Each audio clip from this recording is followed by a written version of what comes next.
Telangana joint సెక్రటరీగా పనిచేస్తున్నాను. ఇప్పుడు మేము కొత్త కమిటీ ఎన్నుకున్నాము. మా అధ్యక్షుడు యు సనాతన్ గారు. ఇప్పుడు టోటల్ జనాభా మాకి వచ్చి 60,000 జనాభా. మాకి 78 సంవత్సరం దాటిపోయింది. నిజాం పీరియడ్ లో మేము ఇక్కడ ఉండడానికి వచ్చినాము. అంతే. మాకి తాత ముత్తాతలు బరులు సావరాలు చేసేటోళ్ళు అప్పట్లో. తర్వాత నైఫ్ షార్పింగ్ చేసేటోళ్ళు. తర్వాత మళ్ళీ ఇప్పుడు బ్యాండ్ కొడుతున్నారు వృత్తి. మాది కుల వృత్తి అది. ఇప్పుడు వచ్చేసి బ్యాండ్ కొడుతున్నాము.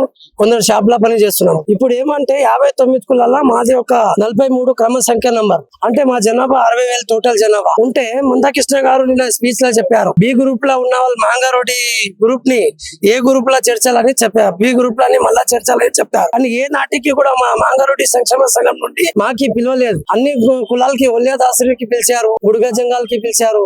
మళ్ళా మాంగారెడ్డి సంక్షేమ సంఘం నుండి మీ లీడర్ ఏదైనా ఉంటే రండి అని స్టేజ్ మీద మాకి పిలవలేదు. పిలవకుండా వాళ్ళు స్టేట్మెంట్ ఇచ్చుకుంటా పోతున్నారు. ఏమంటే మాంగారెడ్డి సంక్షేమ సంఘంకి కూడా మేము మళ్ళా బి గ్రూప్ లో తీసుకోవాలని చెప్తున్నారు. కమిషన్ వేసినారో వాళ్ళు గుర్తింపు చేసి వెనుకబడిన కులాలకి ఏ గ్రూప్ లో చేర్చడం జరిగితే అది 1% కేటాయించారు. కాబట్టి దానికి ఒక 2% ఇంకా పెంచితే మాకి చాలా సంతోషంగా ఉంటుందని మేము కోరుకుంటున్నాం. ఇంకొకటి మాకి ఆర్డిఓ ద్వారా సర్టిఫికేట్ వస్తుంది కాబట్టి ఇబ్బంది చాలా అవుతుంది. వాళ్ళు సెక్యూరిటీ అడుగుతున్నారు, డిప్యూటీ డైరెక్టర్ ఇవ్వాలా, మీకు ఆర్డిఓ ఇవ్వాలా, మీరు ఇక్కడోళ్ళు కాదు మహారాష్ట్ర నుంచి వచ్చారు, బతుకనికి వచ్చినారని చెప్తున్నారు. కాబట్టి మాకి ఆర్డిఓ ద్వారా కాకుండా ఎంఆర్ఓ ద్వారా జారీ చేయాలని ఆ జీవో వెంటనే విడుదల చేయాలని ప్రభుత్వానికి, రేవంత్ రెడ్డి గారికి, మళ్ళా హెల్త్ మినిస్టర్ దామోదర్ గారికి మేము కోరుతున్నాం. ఇప్పుడు మరి మీకు సర్టిఫికెట్లు వచ్చినాయి? మరి కుల సర్టిఫికెట్లు కొందరికి వచ్చినాయి. అది తిరగక 6 నెలలు తిరిగిపించారు. ఏ సర్టిఫికెట్ తీసుకున్నారు? మాంగారెడ్డిదే వచ్చింది. మాంగారెడ్డి సంక్షేమ సంఘం నుంచి వచ్చింది, సీరియల్ నెంబర్ 43. కానీ అది ఆర్టీఓ ద్వారా ఇచ్చినారు. అది సెక్యూరిటీ కావాలా, మీరు ఇక్కడోళ్ళు కాదని చాలా పంచనామా ఇస్తే కూడా నడవలేదు. తెలంగాణలో మీ జనాభా ఎంత? మాది 60,000 జనాభా. ఇప్పుడు ప్రస్తుతం హైదరాబాద్ జిల్లాలో 30,000 జనాభా. కామారెడ్డి, నిజామాబాద్, కరీంనగర్, బోయినపల్లి, ఎర్రగడ్డ, బొల్లారం, మస్జిద్ కూడా ఈ ఏరియాలో కూడా ఉన్నాం మేము. చాలా మంది తుకారం గేట్ లో కూడా ఉన్నారు. మల్లాపల్లిలో వచ్చేసి 20,000 జనాభా. ఇప్పుడు హైదరాబాద్ లో టోటల్ 30,000 జనాభా. అన్ని ఇస్తే 33 జిల్లాలు కలిపి మాకి 60,000 జనాభా. ఇప్పటిదాకా మేము స్టేట్ కమిటీ చేయలేకపోతే మన 57 కులాల జాతీయ అధ్యక్షుడు గారు వెంకటేష్ గారు ఆధ్వర్యంలో రాష్ట్ర కమిటీ వేసి యు సనాతన్ గారికి అధ్యక్షుడు ఎన్నుకున్నాం. దాని ద్వారా ఇప్పుడు లెటర్ ప్యాడ్ కూడా చేసినాము. షమీం అఖ్తర్ గారికి ఈ రోజు వినత పత్రం ఇవ్వబోతున్నాం. ఎందుకంటే ఏ గ్రూప్ లో చేర్చడం మాకి చాలా సంతోషంగా ఉంది. కాబట్టి 1% ఇచ్చారని మాకు సంతోషంగా లేవు. ఇంకా 2% పెంచితే 3% ఇస్తే 15 కులాల్లో ఫస్ట్ 1 గ్రూప్ లో 15 కులాలు చేర్చారు, 18 కులాలు 2 గ్రూప్ లో చేర్చారు, 26 కులాలు 3 గ్రూప్ లో చేర్చారు. ఏబిసిడి కాకపోతే 1 2 3 చేస్తే సంతోషమే. కానీ మాకి 1 గ్రూప్ ఇచ్చేది దానికోసం సంతోషంగా లేము. 3% ఇస్తే మేము చాలా సంతోషంగా ఇస్తామని చెప్తాం. ఇప్పుడు మీకు 3% ఇస్తే మరి మిగతా కులాలు ఒప్పుకుంటే ఒప్పుకో కదా? 15 కులాలు ఉన్నాయి కదా, వాళ్ళకు కూడా వస్తాయి కదా. 3% ఇస్తే 1% 3% ఇస్తే 15 కులాలు వాటా వస్తుంది కదా. మిగతా కులాలు తక్కువ కాదు కదా, 15 కులాలు ఉంటాయి కదా. కానీ పైకి ఉన్న వాళ్ళు ఓల్యాదాసు వాళ్ళకి ఏ గ్రూప్ లో చేర్చారు. వెనుకబడిన కులాలకి వేయాలని షమీం అఖ్తర్ రిపోర్ట్ లో ఇచ్చారు. కానీ వాళ్ళు ఇవ్వలేకపోయినారు. గవర్నమెంట్ సబ్ కమిటీ డిక్లేర్ చేశారు. కానీ గవర్నమెంట్ కి మేము కట్టుబడి ఉండాలా.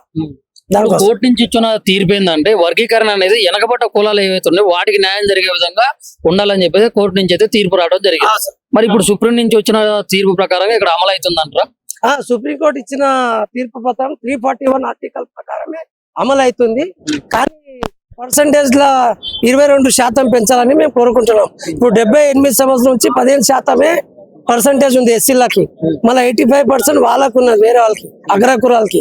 మళ్ళీ 15% తక్కువ పడుతుంది. 15% పర్సంటేజ్ ఉంది మాకు. దానికోసం 22% పెంచాలని మేము కోరుకుంటాం. ఇప్పుడు మీ కులంలో ముఖ్యంగా ఏంటంటే ఇప్పుడు తెలంగాణ రాష్ట్రంలో ఉంటే మాత్రం అది ఎస్సీ కిందకు వస్తుంది. మళ్ళీ రాష్ట్రం మారితే మాత్రం మళ్ళీ వేరే క్యాస్ట్ లో కూడా వెళ్ళిపోయే అవకాశం ఉందని చెప్పేసి మీరు అసలు ఈ వర్గీకరణ కూడా అర్హులు కాదన్నట్టు కూడా కొంతమంది మాట్లాడటం జరిగింది. దాన్ని మీరేం చెప్తారు? పుట్టి పెరిగింది మేము ఇక్కడనే కదా సార్. నిజాం సర్కార్ లో మేము వచ్చి పెట్టింది ఓటర్ కార్డు, రేషన్ కార్డు, ఓటాక్ అన్ని ఇక్కడనే ఉన్నాం. కాబట్టి నిజాం పీరియడ్ నుంచి మేము ఉన్నాం ఇక్కడ. కాబట్టి తెలంగాణకి అర్హులు మేము. మళ్ళీ వేరే రాష్ట్రానికి వెళ్ళే లేదు కదా. దానికోసం మారితే క్యాస్ట్ మారుతుంది. ఆ క్యాస్ట్ మాది కదా సార్, కులం పేరు అదే ఉంటుంది కదా, మాంగారెడ్డి. మాంగారెడ్డి ఉంది. మన బాబాసాహెబ్ అంబేద్కర్ రాసిన రాజ్యాంగంలో కూడా 44, అప్పుడు సెంట్రల్ లో 44 సీరియల్ నెంబర్ ఉండే, 34 అయింది. మళ్ళా తర్వాత స్టేట్ డివైడ్ అయితే 43 సీరియల్ నెంబర్ వచ్చేది. దానికోసం మీకు జరుగుతున్నటువంటి అన్యాయం ఏంది మరి మెయిన్ గా? ఇప్పుడు మీరు మహారాష్ట్ర నుంచి ఇక్కడికి వచ్చారు, రాష్ట్రం మారారు. ఇక్కడ మరి మీకు ఉన్నటువంటి జరుగుతున్నటువంటి ఇబ్బందులు ఏంటి? ఇప్పుడు ఇబ్బందులు ఏమంటే మాకు కుల ధృవీకరణ పత్రాలు ఆర్డిఓ ద్వారా ఇచ్చడం ఇబ్బంది.